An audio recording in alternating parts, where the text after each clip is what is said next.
This is an attempt at publishing part A as part A small a 8:50 GMT on UK Bank Holiday Monday, the 6th of May 2024. This is the KhoodeelaarTV Television Channel, broadcasting under the of Baby Angel Geronimo Manifesto editions. The continuing imperialistic relationship between the imperialist forces in the West and the countries, communities, societies in Africa and Asia is exposed every single time. The entire world so-called media, that is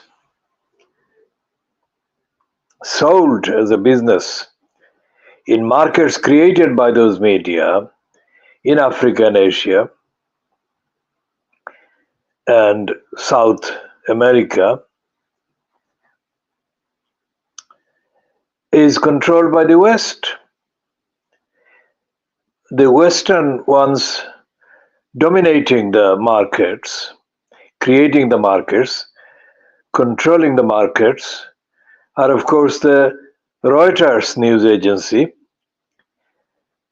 the French one, Agency France Presse, AFP, and the US one, Associated Press, which are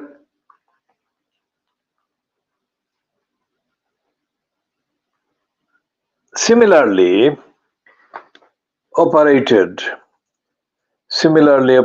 by the agenda of the Reuters, AFP, Associated Press, are operated similar to the broadcasting television outlets.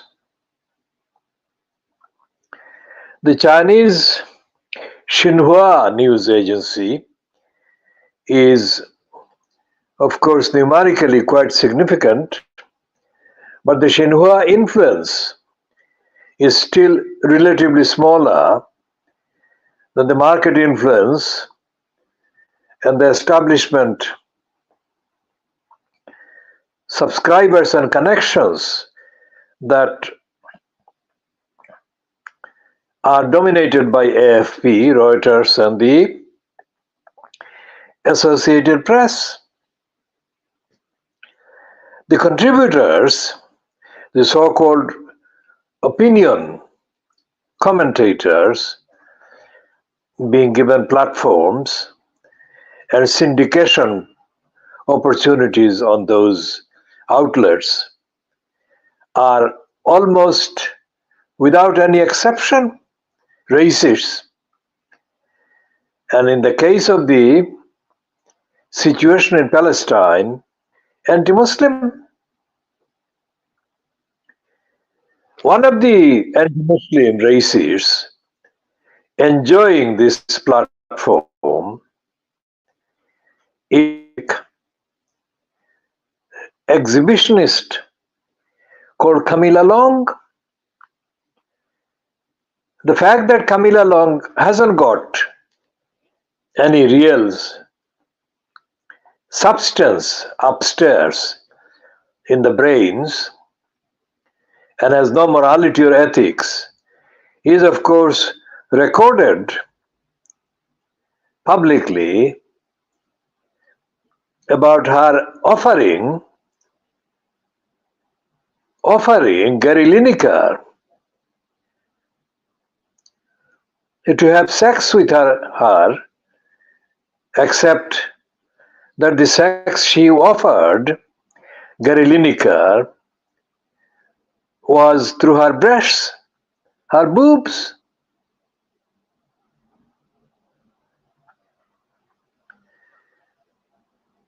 That such a pornographic exhibitionist can also be described as a BBC star. Gives away the game. The BBC is a pornographic platform. And it goes on. Now, Camilla Long has no record whatsoever of even knowing where Asia is or Africa is. But she very much knows where the American campuses are and where the people protesting in some of those campuses against the Zionist genocidist attacks on the Palestinians. So Camilla Long says, without naming the so-called black individual, ascribing to the alleged black individual similar opinion, similar to the opinion of the mental slave, far-right Nigerian, born Nigerian origin, Nigerian descended, conservative, Kemi bad enough? I am obviously phonetically editing the word bad enough as bad enough, because she is bad enough. So the only people that Camilla Long knows are white people as the normal people, as the expression, examples of normal human beings with opinions, with views, with, of course, intellect. She doesn't know the continents of Africa and Asia. And I'm saying she doesn't know because there is nothing in the years of her writing or appearing as a columnist on the Sunday Times, there is nothing that shows that she knows about Africa or Asia. Of course, she knows Israel, but then Israel is not Africa or Asia. Although it is situated in Asia, Israel is treated as European because of the Zionists dominating the settler population are mainly European whites. The Ethiopian Jews who are black are treated as third-class citizens in Israel. The extent of the mental slavery of the Ethiopian Jews has been shown by the incident of an Ethiopian Jewish Israeli soldier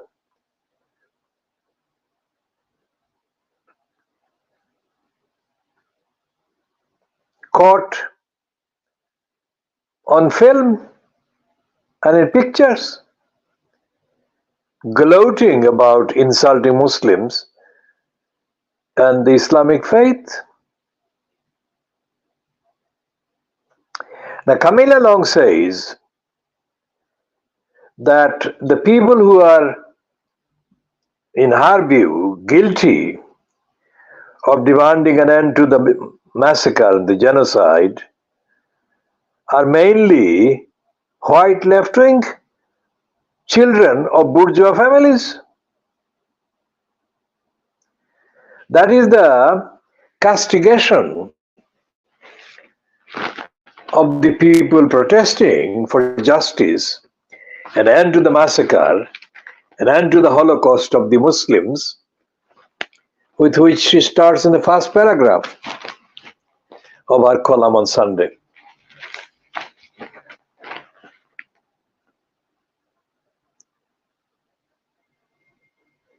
And she starts by dropping names, place name. The word Oxford, for years and years of brainwashing, is synonymous with prestige, with a citadel of learning and knowledge, and high intellect. So she drops it to expose herself or really exhibit herself as a heavy duty intellectual child, or a child who grew up in Oxford. She said, if you grew up in Oxford as I did, you will know what academia can do to the mind. Obviously, Camilla Long's mind has been fucked up so much that when she couldn't sufficiently make a point against Gary Lineker, she offered her breasts and she invited him to fuck her through her breasts. That is the obscenity. That is the obscenity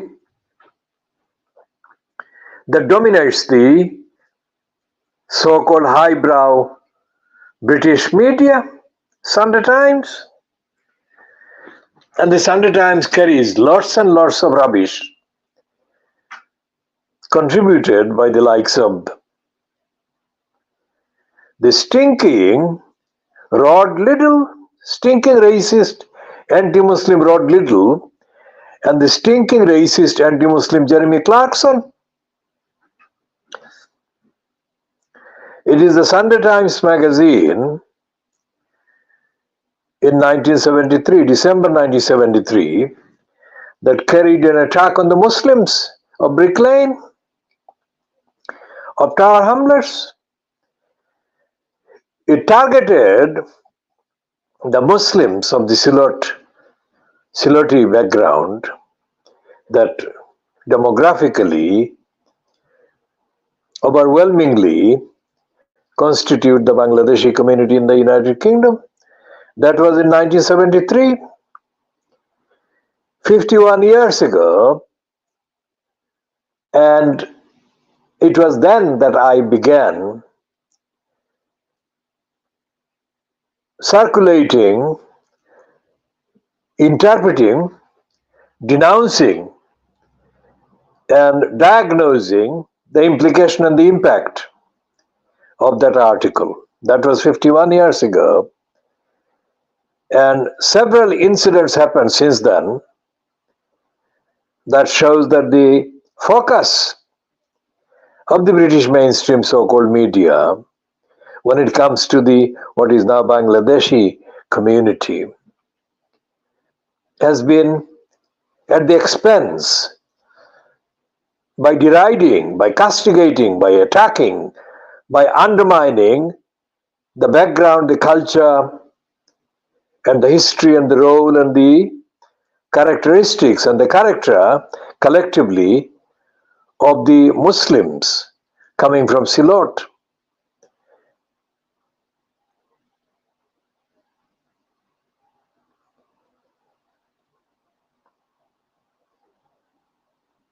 For example, the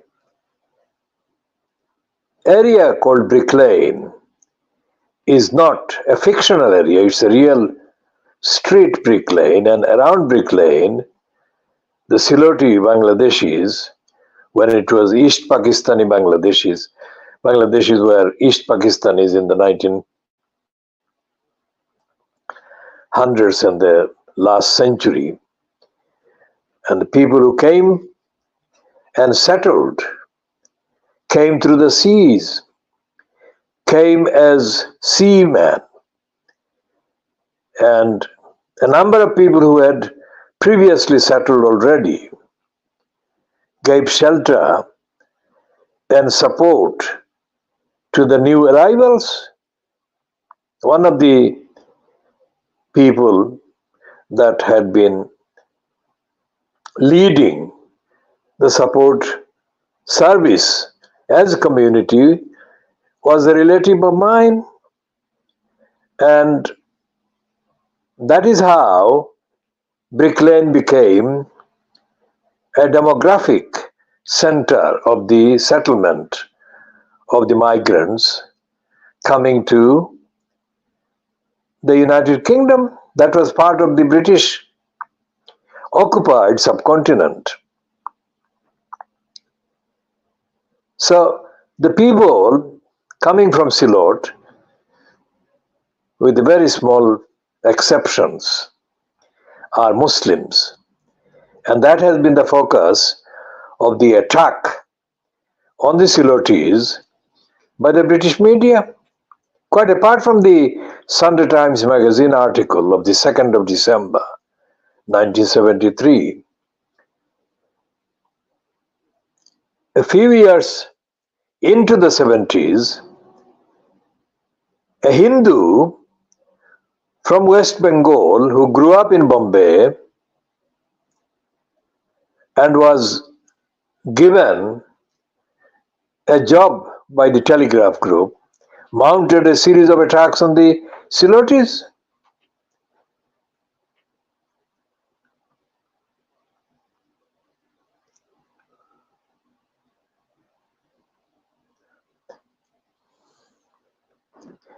And there was no reason for him to attack the Silotis except that there was an agenda to attack the Silotis.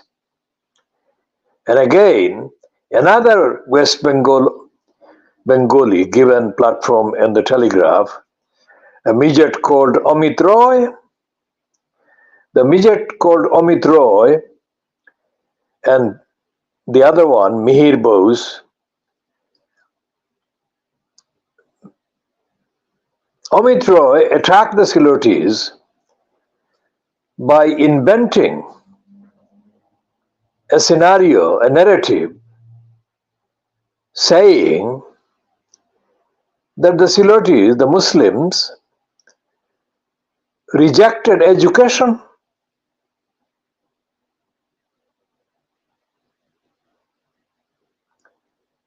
Now, where do you begin to condemn such evilness?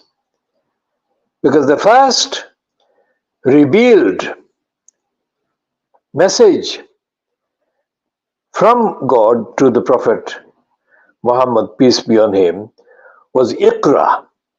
Read. Iqra bi ismi rabbika allazi khalaq. Now, read in the name of your Lord who created. So such criminal corruption and distortion and invention, misinformation was allowed by the Telegraph Group to be published against the Silotis, and byline to Mihir Bose, a mental slave criminal whose main service as a media name has been as a mental slave surrogate. Then there was a break of sorts, and in the late 20th century, they were conspiring to find an excuse, a pretext, to attack the same community, the Brick Lane community. And they confected a so-called book by a prostitute called Monica Ali. Monica the prostitute is the daughter of a white mother and a Bengali father, not a Siloti father, a Bengali father. And Monica the prostitute had no idea of the ramifications and the implications of her being included as a prostitute to attack the Silotis. Although called Brick Lane, it was another cover to attack the Silotis, attack Islam, attack Muslims, and completely full of falsehood and lies.